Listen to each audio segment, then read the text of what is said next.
tardes, ¿cómo andan? Hoy somos unos cuantos, esperemos entrar en foco con la cámara como corresponde.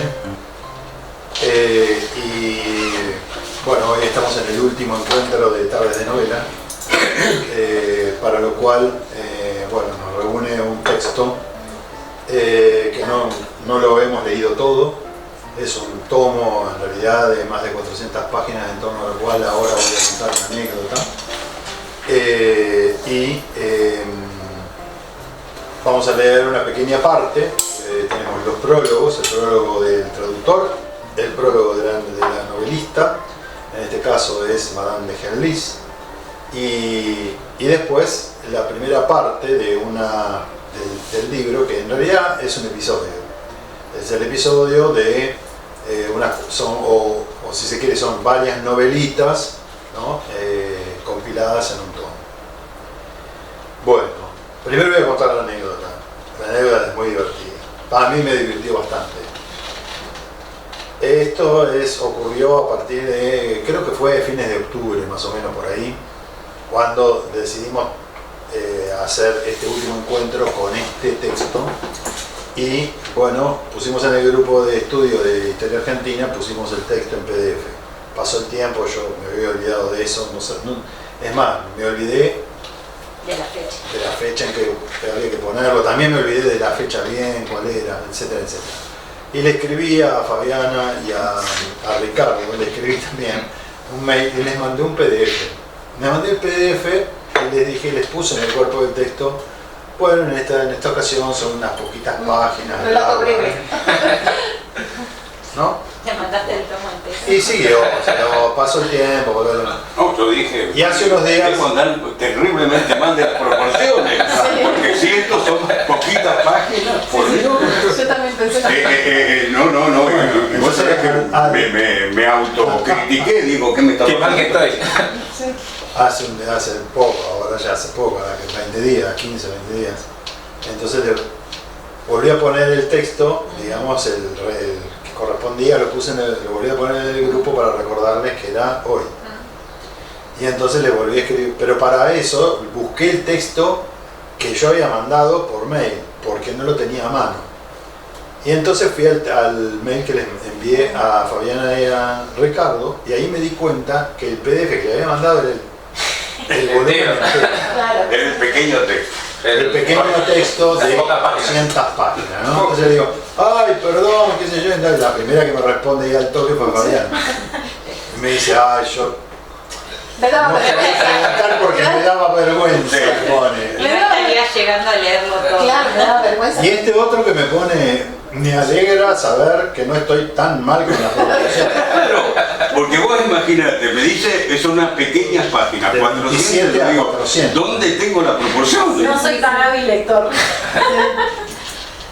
Bueno, ¿Cómo será algo gigante? ¿Cómo será una lectura densa, profusa, ¿eh? una profusa, claro, bueno, una literatura. una literatura importante? Abundante. Bueno, ya la vamos a abordar. Bueno, contada entonces esta anécdota, podemos entrar de lleno, digamos, a lo que nos cuenta esta novela, ¿no? Lo primero que hay que decir es hablar del libro en sí, que se llama Velada de la Quinta, y son 3 tomos escritos por esta señora, Madame de Genlis, La condesa de Genlis. la condesa de Y Genlis. que ya tenemos todos, los 3 tomos digitalizados. Tenemos los 3 tomos digitalizados. A Alejandra le va a venir muy bien, Para más la que a tesis. todos nosotros, Sí. pero a nosotros nos viene bien por otras razones, en todo caso. Y están escritas en 1700, a partir de 1700, es la segunda, es el último cuarto del siglo XVIII. Obviamente esta señora era una señora ilustrada, o sea, formaba parte de ese movimiento ilustrado europeo, en su caso francés, y para mí fue también una sorpresa porque yo no había leído nunca esto, o sea, no la conocía de nombre simplemente, pero como era literatura y una cosa menor, siempre fue considerada como una literatura menor, ¿no? Es decir, no la alta literatura, Y sino... más que nada se trataba de cuentos para niños, entonces Pues, muchísimo se supone que eran, claro, sí, que- más disminuida, más... Claro, no eran novelas, digamos... eran- No, Como no sigue eran pasando hoy en día con categoría. claro, como sigue pasando hoy en día con los cuentos infantiles. Exactamente. Era una novela menor. Entonces, bueno, pasaba desapercibido. No, perdón, digo, esta también, como las anteriores, se leía acá en Buenos Aires, eso tiene Sí. noticias, sí. Claro, igual que las anteriores, también aparecen, digamos, citadas varias veces Ah, como veladas de la quinta. Mm. A veces aparece tomo 1, a veces aparece tomo 3, así un poco salteados, pero las veladas de la quinta estaban circulando, digamos, en Buenos Aires durante la primera mitad del siglo XIX. Obviamente van a seguir circulando. Y la versión que yo les pasé a ustedes es aproximadamente de 1920 y pico, 22 debe ser. Me olvidé de traer el libro, a decir verdad, iba a traerles el libro porque lo iba a mostrar. Es un libro bellísimo, encuadernado en tapa dura, pero Sí, sí. muy trabajada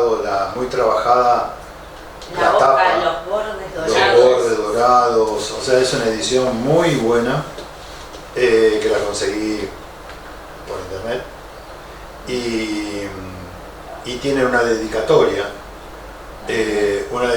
muy linda que se supone que es hacia una chica, hacia una niña, ¿no? De alguien que supongo yo era católico o católica, no sé si era, probablemente ella sea una mujer, porque además encontré una estampita que estaba puesta ahí adentro, ¿no? Con una oración, también muy llamativo, porque la oración dice algo así como: si vos la rezás de los 365 días, 300 días en el año, tenés un año de indulgencia.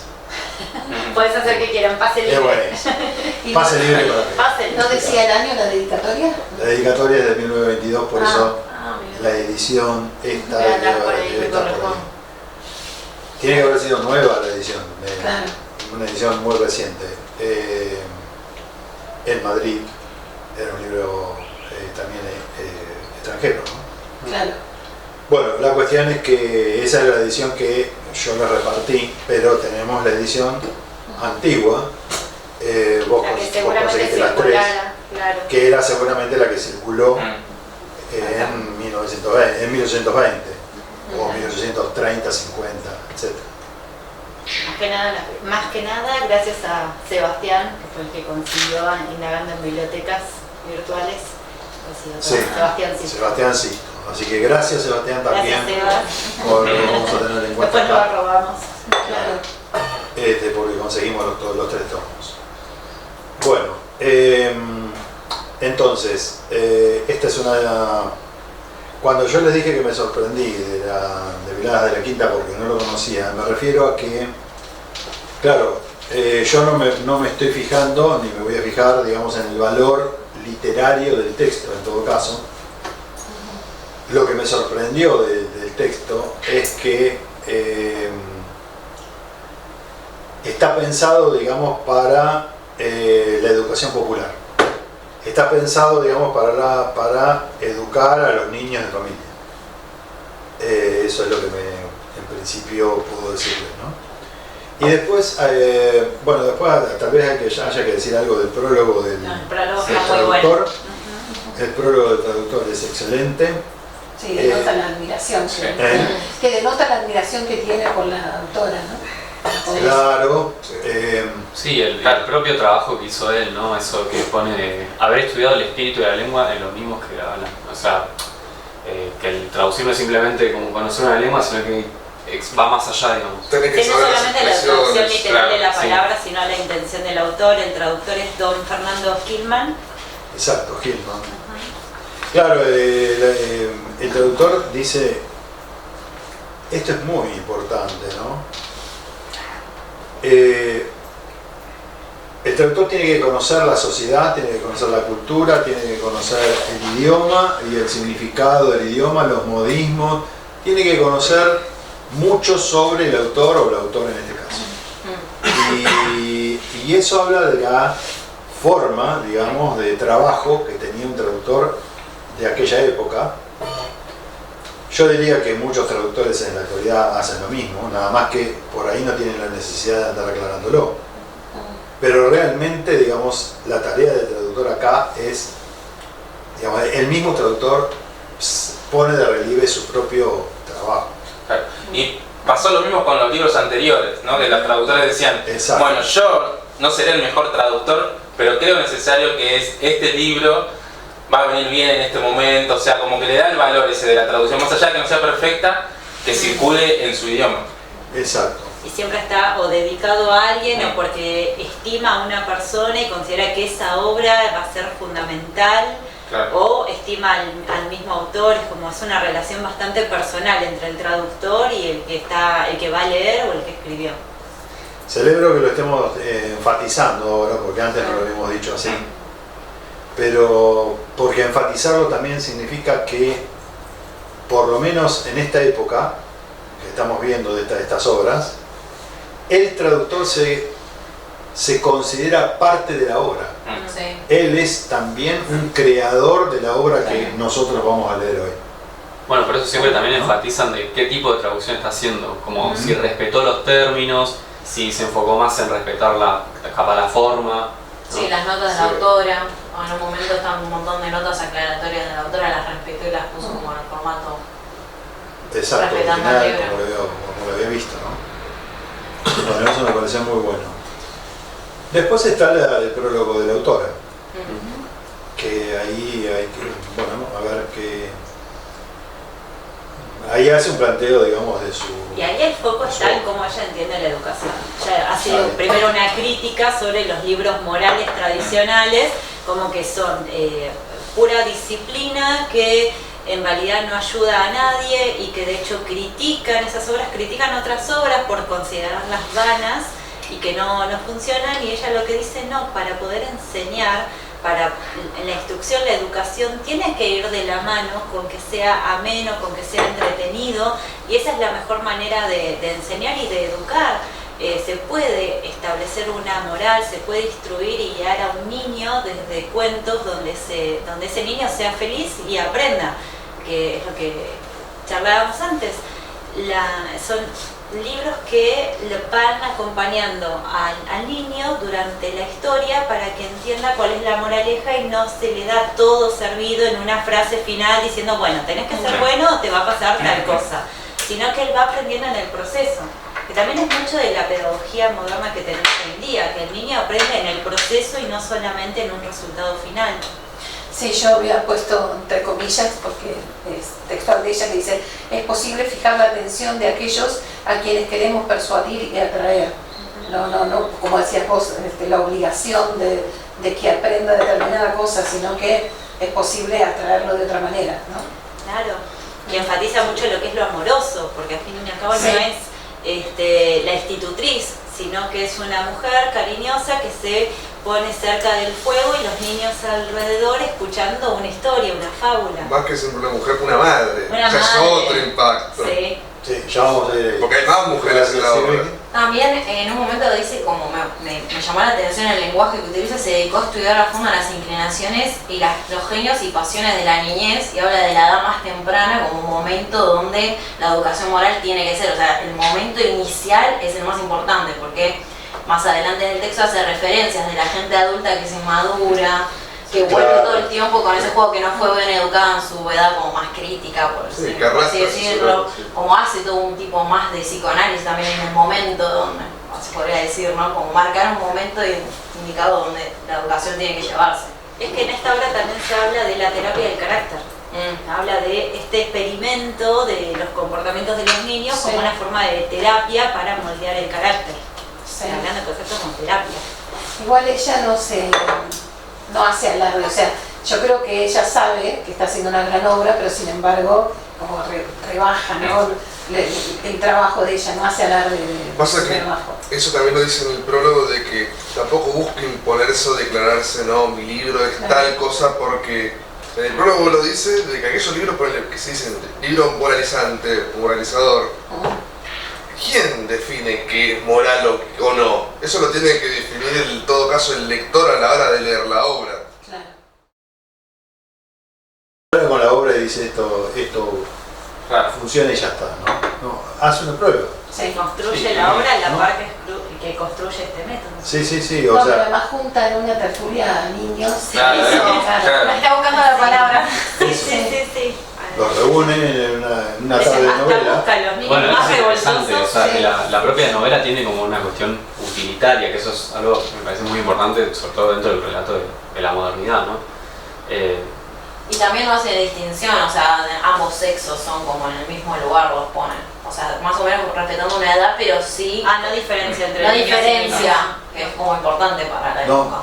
Es cierto. Sí, de hecho, el que sí hace como una diferencia es el traductor que dice que esta obra va para señoritas y mujeres, pero es verdad que Sí, la autora más que no nada lo lo hace para los escritores de este Claro. tipo de género. O sea, No, como que- perdón, el traductor va para las madres, futuras Sí. madres, ¿no? Sí. dirige. Por eso él dice, esta obra es está importantísima, dedicado para porque va que para sea ellas. gente, claro. Bueno, yo leí, buscando información sobre la autora, que ella era cortesana, creo, de la mujer de Felipe II, y una cosa que se estilaba es que ella era... Luis Felipe I. ¿Primero era? Bueno, ella... Felipe II era español. Bueno, me confundí entonces. Que ella, normalmente las mujeres instruían a las mujeres también, a las niñas, pero que a ella también le dieron los niños para que instruyan por su, ¿no? por su habilidad para y para estos métodos. Entonces también le dieron la instrucción de los hijos del rey. Que hay toda una cuestión de política pedagógica. Para la época estaba muy influenciado con un libro que había escrito Jean-Jacques Rousseau, El El Emilio, que era la pedagogía sobre la base de la experiencia, pero era muy formal y muy estructurado. Intenso. Esta señora, Madame Cléry, está muy inserta en el ámbito político, porque como vos lo dijiste recién, ella es institutriz de Luis Felipe I. Es una mujer ilustrada. Y lo que ella propone, sin desmerecer el criterio rusoniano de la experiencia, pero ella lo que quiere es desformalizarlo y hacer una cosa moderna para la época, cambiante, pero a su vez interesante. Y ella parte de la base de que se aprende cosas con un método interesante y agradable. Entonces acá lo que ella propone, Es muy novedoso. lo que ella propone para la época es una reversión, es un cambio de política pedagógica. Porque estuve leyendo de que el Emilio había influenciado muchísimo en las estructuras, en la forma de enseñar. Además, otra cosa, Jean-Jacques Rousseau era un intelectual muy respetado. Y estaba muy incorporado a eso. Entonces, en este aspecto, la postulación, el programa, el paradigma que ella propone es revolucionario. Totalmente. Es revolucionario. No sé el grado de penetración que pudo haber tenido, porque pensemos esto, ¿no? Es decir, viene la Revolución Francesa. Claro. Y la Revolución, digamos, exalta la figura justamente De Rousseau. de Rousseau, el relato social. Bueno, también sus discusiones en todo caso con Voltaire, etcétera, etcétera, pero están más o menos como en el mismo registro, en la misma onda. Ella está rompiendo esto, no sé, viene, a lo mejor al ser una persona cortesana, tal vez haya tenido más influencia, digamos, real, ¿no? Y a lo mejor no la tuvieran tan en cuenta. Pero desde el punto de vista del tiempo, a mí me parece de lo más novedoso. Claro. Y además, si bien no tengo idea cómo ha sido la penetración de ella en sus planteos en Europa, bueno, me parece que es muy válido planteárselo para el Río de la Plata. Claro. ¿Por qué? Porque estas obras circularon después de la Revolución con mucha más frecuencia que antes. Que es el momento que nosotros la encontramos en la Gaceta Mercantil. Y lo más llamativo es que en la Gaceta Mercantil los libreros ponen como una consigna y como un eslogan a la venta aquellos los interesados niños, en la buena educación, aquellas familias que están interesadas en la buena educación de sus hijos, etcétera, etcétera. Llegó y ahí Veladas de la Quinta y va ahí, bien dirigida a la ¿no? familia. Y si usted se interesa, si usted, señor padre, se interesa por la buena educación, Veladas de la Quinta, una serie de novelas morales, o sea, prendía el mismo discurso que está dentro del libro. Sí. Claro, El librero había leído el prólogo. claro. No sé si se leyó todas las novelitas, pero el prólogo seguro, porque ¿de dónde sacaba ese eslogan? Claro. Sacaba de la propia Madame Genlis. En la época, yo creo que tengo entendido que hacia 1830 en Buenos Aires se leía mucho, muy segmentadamente, por supuesto. Seguro. Para un grupo muy reducido, pero ese grupo era un grupo influyente, muy preparado y muy lector, ¿no es cierto? Tanto para unitario como para federal. Sí, sí. Pero muy segmentado. No tengo información, pero yo creo que el nivel el porcentaje de analfabetismo debe haber sido importante. Sí, sí, no, en ese sentido no podemos, es decir, no se pueden tomar la popularidad, si se quiere, de cualquiera de... Cuantitativamente hablando. Porque, digamos, basándonos en la cantidad de alfabetismo que había, ¿no? Es decir, justamente lo que reinaba era el analfabetismo. Claro. Los porcentajes están más o menos calculados, son relativos, pero pero es tan ínfimo la cantidad de alfabetos que había que no se lo puede tomar como un símbolo, un significado de la cantidad de lecturas que se podían hacer. En cambio, sí, se toma como parámetro, si se quiere, algunas otras formas de lectura que eran las lecturas orales, por ejemplo, de gente que leía, que sabía que era ilustrada y que leía en público. Porque tampoco sabemos la cantidad si es el porcentaje que se calcula es más o menos certero. Había mucha gente en Buenos Aires que sabía escribir su nombre y nada más. Y nada más. Y ya se lo tenía por alfabeto. ¿Me explico? Y en cambio hay todo un universo que no podemos llegar a descubrir, pero que bueno, la lectura en voz alta, colectiva, etcétera, etcétera, que también existía, hace que se amplíe un poco este asunto de los lectores, ¿no? Nos habla más de las formas de lectura que de los lectores en sí mismos, pero los lectores estaban. En un momento en el programa, no me acuerdo si es de la autora o del traductor, habla que tiene obras de teatro también. Claro, también tiene O obras. sea, es otra forma de llegar, no sé si eran con el mismo. Sí, tiene objetivo otras moral, obras. Tiene pero- otras obras más, sí, sí. Varias más. Claro, pero Y también el ella era teatro como debe llegar. En el Sí. teatro también. Vos podías ser un analfabeto, pero si ibas más al teatro, extenso en público. bueno, Claro. tomabas contacto, digamos, con esa cultura, digamos, ¿no? Mm. Cultura letrada, si se quiere. Pero, Claro, Sí. primero hace una introducción para hablar de la familia que va a escuchar, ¿no? Las historias. Y después empieza con la historia del final. claro. Siempre son historias cortas, son historias de 5 a 10 hojas en todo caso, porque también está pensada para niños y atraer Claro. su atención y no va a ser una novela de muchísimas hojas. También tiene ilustraciones dentro del texto como para, de alguna manera, hacer imaginativa ciertas situaciones que se narran. Sí, esas ilustraciones donde un ilustrador, un dibujante de la época, no es creo que es de fines del siglo XIX justamente, no es de los originales, Piccolo, que es un español, un dibujante español muy famoso, que tiene unas obras extraordinarias. Bueno, ahí vemos por ejemplo los niños como están vestidos de grandes, No son niños, no parecen niños, ¿no? Parecen adultos. Una cosa muy típica de la época. Claro. Bueno, la obra esta, ¿por qué este asunto de veladas de la quinta? Es porque es ya el final de la tarde, ya tarde-noche, los niños están a punto de ir a dormir Después de la merienda. y ella le cuenta, en este caso la abuela y la madre, le empiezan a contar estos episodios o estas novelitas cortas que están como entrelazadas entre sí. Es como una especie de las 1001 noches, Exacto. pero no termina en una noche, sino que es hasta que termina la historia. Puede durar La historia, varias noches. y bueno, al día arranca otra. siguiente te cuento el siguiente episodio. Y es un premio, está puesto como un premio. Claro. Ya veremos por qué. Claro, porque es como un metarrelato. Está la moral dentro del cuento también, porque Claro.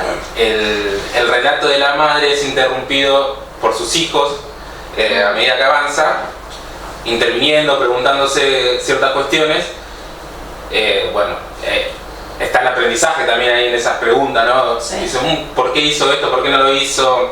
Las consecuencias que tienen las acciones. Retoma la historia de vuelta y en una de esas la abuela dice, bueno, ya son 10:30 a dormir. Y ahí ya se corta. Entonces ahí está la enseñanza, o sea, dentro del relato, a mí me como una meta historia. Sí. Sí. Todo el tiempo, digamos, hay que respetar las pautas, hay que respetar Sí. no solo los valores, sino, bueno. Y todo eso va de la mano con la naturaleza, ¿no? Con Sí. todo por ejemplo, no sé, en esta historia donde Delfina termina llevándola también a una quinta, bueno, esa es parte de la curación, ¿no? La naturaleza, el campo es parte de la curación. Bueno, que la ¿de sacan qué de estaba- París, ¿de qué estaba un enferma centro. Delfina? Soberbia. ¿Quién era Delfina? ¿Quién era? La prima. Una chica malcriada. Una chica malcriada, Sí. ¿no? Fastidiosa, Fastidiosa, Parisina. caprichosa. caprichosa, Hija única, madre viuda. madre viuda, París, en mucho París. dinero. Pero mucho que dice dinero, que estaba vivía en París. consumida por un profundo fastidio. Exacto, Ese sí. era su problema, el fastidio. Creo Tenía que- otro problema que lo describe y tal, bueno, toda la literatura dice exactamente lo mismo respecto de esto que les digo, ¿no? El tema del corset. Ah, sí. sí. Que las apretaba a las mujeres demasiado y terminaban descompuestas. Bueno, y ella al final también aparentemente Sí. tenía el mismo problema, ¿no? Es una chica de qué edad más o menos. 10 años. 10 años dice. 10 años. Sí. Es importante para mí lo del 10 años, porque antes de que empiece a hablar con Delfina, cuando hablan de César, que es el nene más grande, ya Sí, dice, también. bueno, ya tenés 9, estás yendo ya casi 10, tu Sí. niñez está terminando. Lo pacta la madre Sí. de a los 10, está terminando tu Se te niñez, estás termina. empezando otra etapa. Sí, pero a la vez eras muy chico para acompañar Claro. para la guerra. Y también Sí, es como todo el claro. tiempo la contradicción de eso, como sos chico para algunas cosas y grande, pero Para como otras. las responsabilidades no son muy diferentes a la vez. Pero rápidamente tenés que aprender, ¿viste? Claro. Todo. Ese es el punto. Hay que... Bueno, y la madre no sabe qué hacer. Entonces, el cuento trata de esto, ¿no? Bueno, llaman a alguien, le recomiendan a alguien, le recomiendan a un médico. Doctor alemán. Y ahí también hay una crítica un hacia doctor los alemán. alemanes. Steinhaus. Steinhaus, sí. Me Los siento. alemanes. Y lo llaman, digamos, para ver si podía hacer algo, ¿no? Sí, primero como medio traumático porque ¿Y la qué llaman hace? ahí, claro. ¿Qué hace? Claro. ¿Qué le propone? La llevan al campo en establo, ¿no? La lleva a su estancia en el campo por 8 meses y te queda dormir en el establo de los bueyes. Y la madre dice, ni loca, yo a mi hija. No, ¿cómo? Y el doctor dice, la única forma, pasa un tiempo que Delfina sigue mal, hasta que la madre dice, bueno, vale. Porque la acompaña la mujer del médico, Sí. creo que ahí es la que cuando acepta que va a estar acompañada siempre por una Y madre. quedan como que en algún momento la madre le va a mandar los juguetes, Claro. cosa que no pasa al final. Claro. Pero es como la manera No, de porque acá captar. ahí hay un quiebre, Sí, muy importante, y es que el médico le dice, no, pero quédese tranquila, no va a estar, va a estar a cargo mío, pero en realidad quien va a estar todo el tiempo va a ser mi mujer. Claro. Y ahí es otra perspectiva. Entonces ahí Cambia. la mujer le dice, bueno, la madre tranza, por decirlo así, y dice, bueno, entonces sí. ¿No? Y acá viene el asunto, ¿no? Porque el médico no hace nada. No, en realidad es la esposa del médico. Y no la podía visitar tampoco la madre, en esos 8 meses. Lo tenía que dejar. Claro, lo tenía que dejar ahí. Ni visita, solamente cartas. Pero como se compone más rápidamente, una visita o algo Igual así. en una parte. Pero lo que quiero decir es que no. El médico, o sea, el varón acá. Solo la lleva. Tenía el método, él tenía el método. Pero la que ejecuta todo es su mujer Y su hija. Hijita. Él no tuvo nada que hacer. Eso llamó mucho la atención porque, Claro. digamos, es una cosa muy de época también, ¿no? Sí, bueno, Se notaba los porotos ajenos, digamos. es el tipo, pero la mujer es la que hace todo. La mujer la conduce, la pone en regla, la Es la que está todo el castiga. tiempo con ella y vigila todo su comportamiento. Claro, La mujer, la criada y la hija. Claro. sí. Tres. La criada que es Otra alemana. que está pintada también como una alemana bruta, Claro, pero moralmente está perfecta. claro. Sabe todo lo que tiene que hacer. Claro, ahí es donde hacen la distinción en si puede hablar con los criados o no.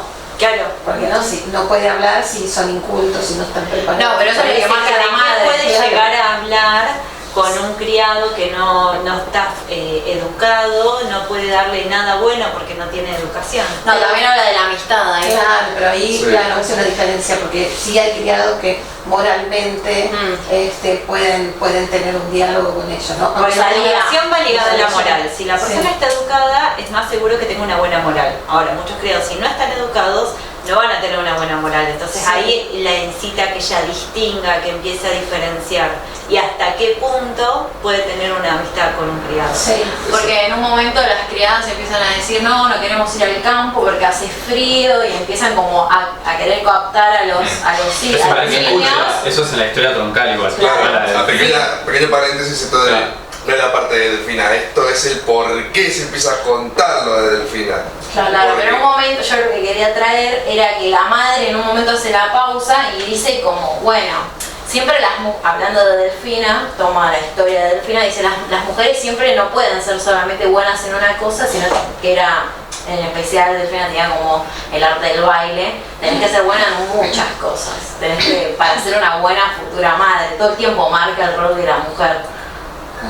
Sí, es verdad. Hay otra cosa también que me llama mucho la atención y es que para corregir o para sanar, digamos, a esta chica, podría ser cualquier otra persona, ¿no? Pero parece que, para retomar algo que dijo Fabiana, y parece ser que hay que marchar, digamos, hacia el mundo de natural. La naturaleza resuelve las cosas, ¿no? Sí. El ejemplo que da la naturaleza, ese contacto con, bueno, iba al establo, ese contacto con los animales, con los malos olores, con la cosa de la tierra, Claro, ¿no? la naturaleza es la Todo. sencillez y establece el trabajo, la necesidad, la falta, y eso requiere que haya un esfuerzo, sobre todo en contraste con su vida llena de ociosa,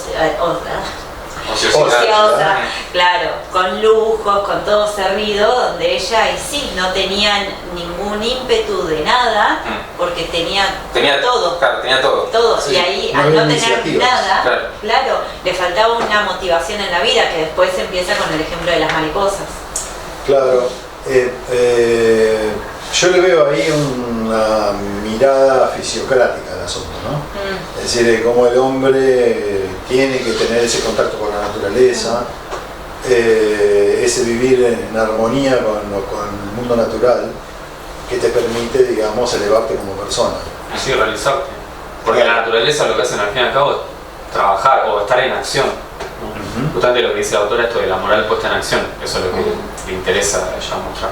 Algo que parece que me es muy interesante es que si bien la historia de Delfina parte y está enfocada directamente a las hijas que se están quejando en un principio, no es una historia dedicada hacia el género femenino, porque el que está escuchando también es César, que es el hijo más grande y se siente a escuchar atentamente, y lo que dice tanto lo que dice en la historia de Delfina también le hace ruido y le hace pensar cosas, che, esto está copado o no había visto esto de esta forma.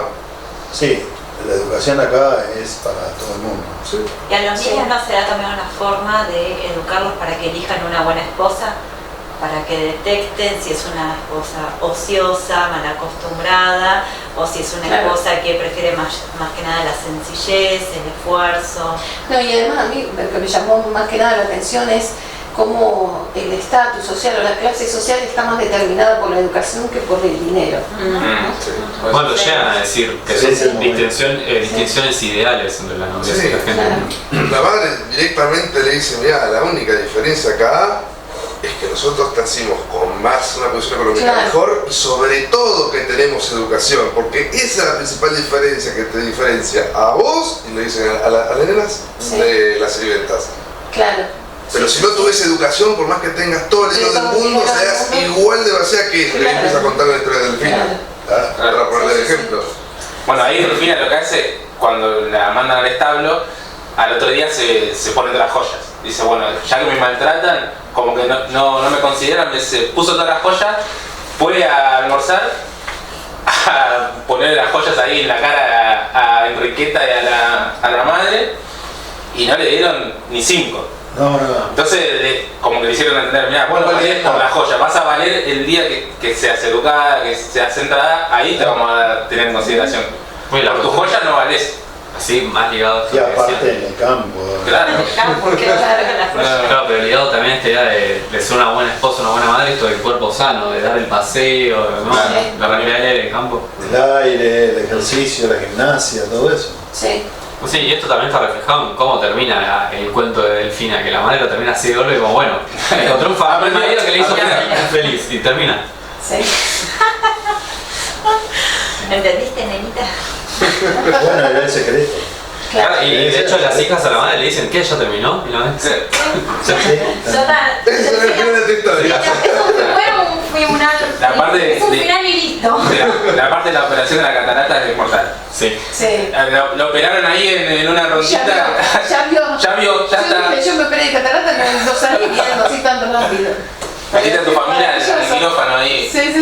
Ahí fue maravilloso. Pero eso es muy frecuente, en la Gaceta Mercantil, justamente,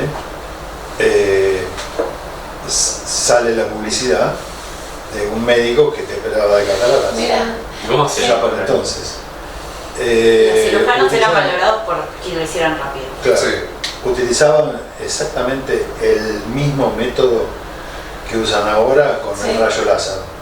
Nada más que antes lo hacían con un bisturí. Sí, pero El problema era si te cortaban más. un poco más, claro. Cortaban un poquito más, ya está. Pero yo me si quedé no, te sacaban pensando la catarata. en qué lente, porque ahora te ponen un lente y en ese momento. Para la operación de catarata El cristalino cortaban igual depende de situación, a veces no te la lo ponen. película y era como bajarle una persiana. Nada más. Como bajar, No le sacaban el cristalino. no le sacaban el cristalino. Claro. Para bajar esa película que es la que te hace borroso la imagen. Pero esa es una práctica antiquísima. Mira. Y acá estamos hablando de fines del siglo XVIII. Sí. Ya lo hacían y también lo hacían acá en Buenos Aires. Por eso y los médicos sangrantes. Claro, lo que pasa es que como era Descansaste bien, yo me muero no era una bien. práctica extendida porque había que atreverse a hacer una cosa así. No, pero Sin anestesia. Y con otros médicos que tenían que agarrar bien Claro, al tipo para que no se mueva mucha Vos te fuerza. movés y ya. Sí. ¿viste? Entonces, no era una práctica extendida y por eso también cuando pasaba una cosa así era como una especie de milagro. Y sí, porque te dejaban ciego seguramente. Pero si no te dejaban ciego y vos veías, era un milagro. era jugar a la ruleta rusa. Ellos miraron cómo va a ganar la ruleta rusa. Bien. Y bueno, pero había Era gente más que fácil se aprender a operaba, hablar. de hecho no veía. Claro. Si llegabas a un punto que no ves más. No ves más, no. Si no Y te entre operan. ver negro, ver totalmente borroso, mucha diferencia no hay. Sí, no, claro. Es como con un blur constante. Lo que no me puedo acordar de la novela es por qué motivo van a penalizar a los nenes. Le dicen, no, mañana no vamos a leer. No, a una de ellas.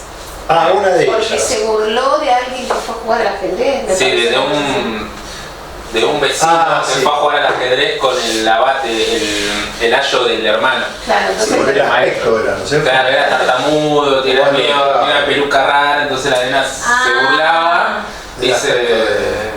La mamá estaba ahí como que no escuchaba, pero estaba escuchando. Sí, estaba escuchando. Dije, bueno, vos te quedás afuera de la velada mañana. sí. Y creo que los otros dos, por solidaridad, se quedaron afuera también. Por mentir, claro. Sí, Claro. por Sí, sí. la quisieron defender o algo por el estilo. Otra cosa que yo pensaba, que no sé si corresponde a la época, eso te me escapa, pero el tema de que haya sido una mujer, Delfina, ¿no? Es una niña, pero que no sea un varón el que padece de esta situación medio de histeria, ¿no?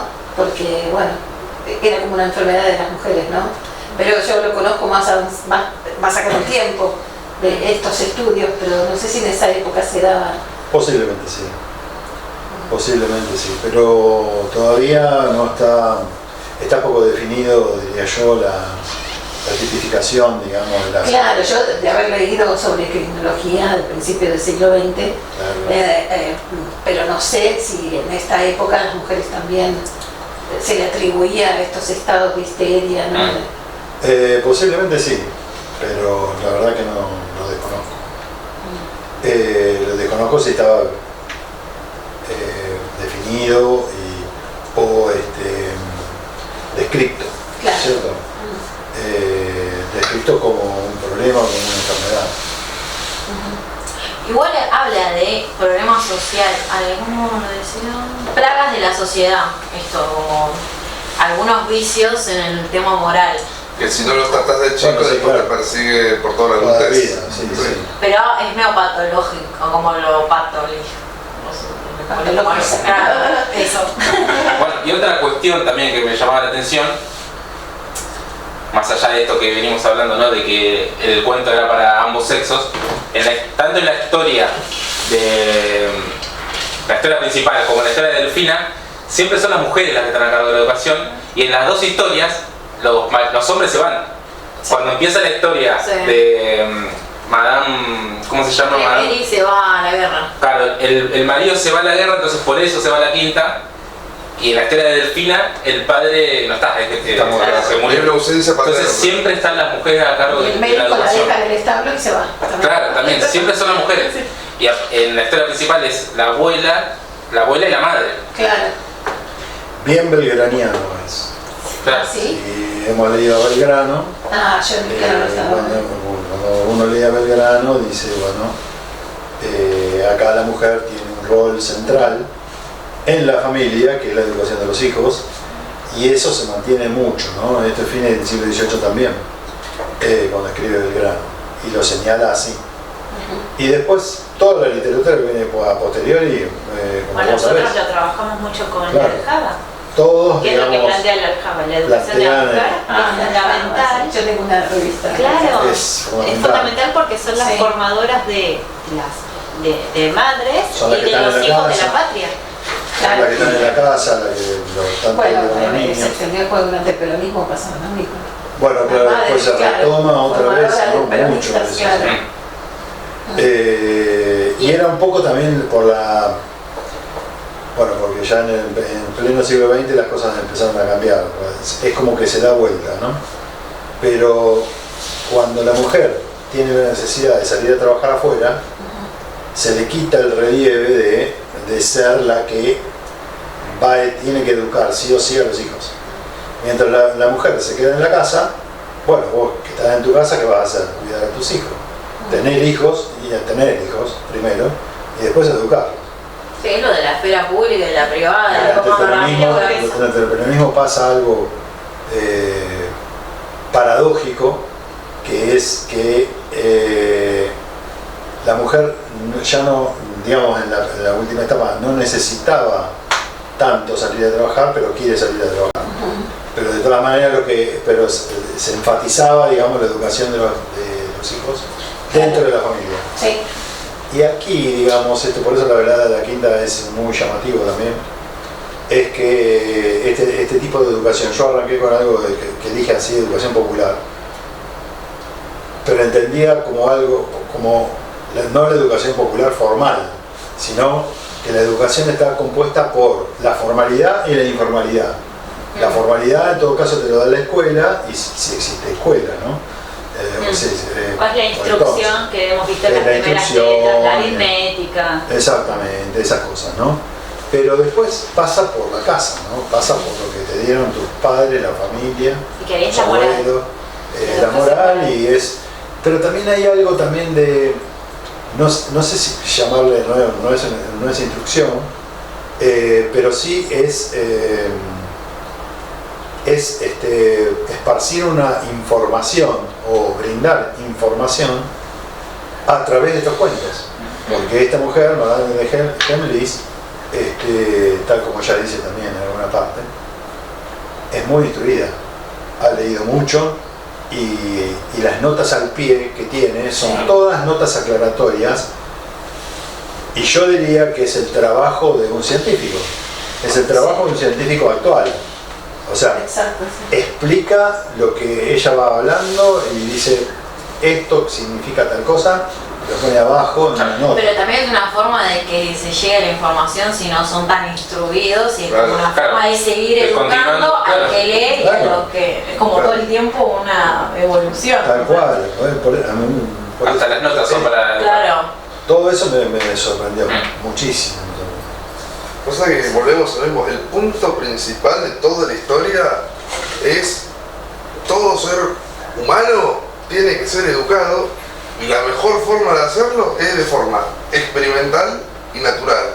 Y para facilitar un poco eso también busca dar toda la información posible. Lo que pasa es que también son los valores de ilustración donde tiene que estar el conocimiento científico, Sí, no alcanza, si no estaríamos en una educación religiosa. Claro. Y si bien acá habla de los principios de la caridad, cuando ella vende sus joyas para comprar medicinas y demás, cuando hace tanto hincapié en la naturaleza es porque ahí es el rigor científico. La naturaleza se observa, se establece un método y se aprende, y hay una contrastación, hay todo. Pero ese es un punto importante, no está la religión presente acá de manera permanente. No, nada, no hacen No está nada. acentuada. Muy poco. Muy poco. Claro, habla muy superficialmente de eso, en algunas cositas. Así que no, claro, bien producto típico de los seres ilustrados, ¿no?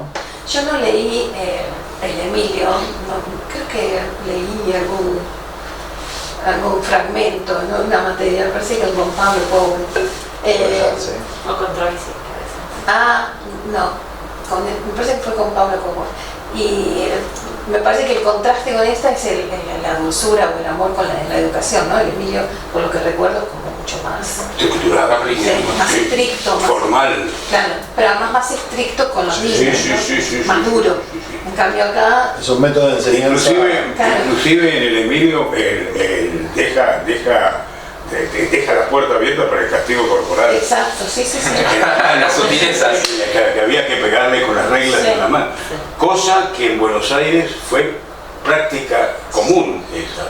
Y la escuela lancasteriana intentó sacarlo, pero la escuela lancasteriana no duró demasiado, del 22 al Pero 27, 28. inclusive en el Emilio hasta es un dato de pedagogía, de un dato pedagógico, que cuando hay resistencia o cuando hay virulencia mental, por ahí dice el Emilio, hay que apelar A al sometimiento físico. Sí, acá, Es un castigo que creo que inclusive el Emilio lo dice, con la regla, poner las manos sobre la mesa y con sí, la yo no regla. recuerdo, pero me parece que era como una educación más dura, más estricta. Bueno, En cambio acá, como más amor, ¿no? formal, muy formal. Que es lo que yo saqué como conclusión de que esta serie, la de Madame Cléry, ella es mucho más humana, mucho más pedagógica, mucho más madraza, ¿no? Bueno, acá no es que no exista el castigo es haber logrado el interés, ¿no? Sí. Los niños están interesados en que se les lea la novela, y como están esperando todo el tiempo, están esperando todos los días que llegue la hora para que la abuela o la madre le lea, ese va a ser el castigo, no leer. Y la estrictez, Pero no el castigo corporal. la estrictez de los horarios, cuando ella le dice que ha terminado, que ya hay que irse a dormir y que los niños inclusive dicen no podemos hacer, no. Pero como el propio castigo es perderse este método de enseñanza. A veces un chico le dice, tu castigo es no ir a la escuela, es un premio. Claro, sí, te acuerdas. Y perderse ese momento de aprender era el castigo en sí mismo, es que es lo bueno de este método. Claro. Sí. El otro sistema, o el método que está emparentado al más de Rousseau, era el de John Locke, que también se implementaba acá en las escuelas de Buenos Aires. Que era la exposición pública, digamos, es el escarnio. Sí, el rincón, ¿no? El boneto. Así como, claro, exactamente. Pero también había, por eso en Buenos Aires se hacían estos concursos de preguntas y respuestas, pero sobre todo de aritmética, de matemáticas, y se le daba premios a los mejores, a los mejores promedios, a las mejores notas. Pero también, digamos, se lo podía exponer públicamente a los peores. Claro. Este fue el peor, y se lo ponía ahí adelante para que observen todo, digamos, lo pésimo que había sido su comportamiento educativo. Acá en la Argentina cambia con las maestras americanas, ¿no? Con Sarmiento. Las normales. Las normales, sí, cambia totalmente las formas pedagógicas, ¿no? Me parece que sí. Sí. Porque ellas venían con otro tipo con otro método, ¿no? Sí. Me parece que dejemos por acá. ¿Cerramos el ciclo este año? Cerramos el ciclo por este año. La primera temporada. Claro, la primera temporada tuvo 5 capítulos. Hay que armar el trailer de hace 20 días. Va a continuar el año. Tenemos que conseguir un estudio. Tenemos que conseguir un estudio para el año que viene. No, la tetera, las masas. Claro, necesitamos un montón de otras cosas. Mensajes al DM. Sponsor. Pónganle la campanita, suscríbanse. Síganos. Claro. ¿Esto lo comenzaron este año, al principio del año, o ya el año pasado también? No, comenzamos este año. Este año, claro, yo comenzamos con este año y arrancamos así. El año pasado no lo acomodé el lugar porque si no, no arrancamos más. Claro. Porque también tenemos que contarle a los escuchas también, ¿no?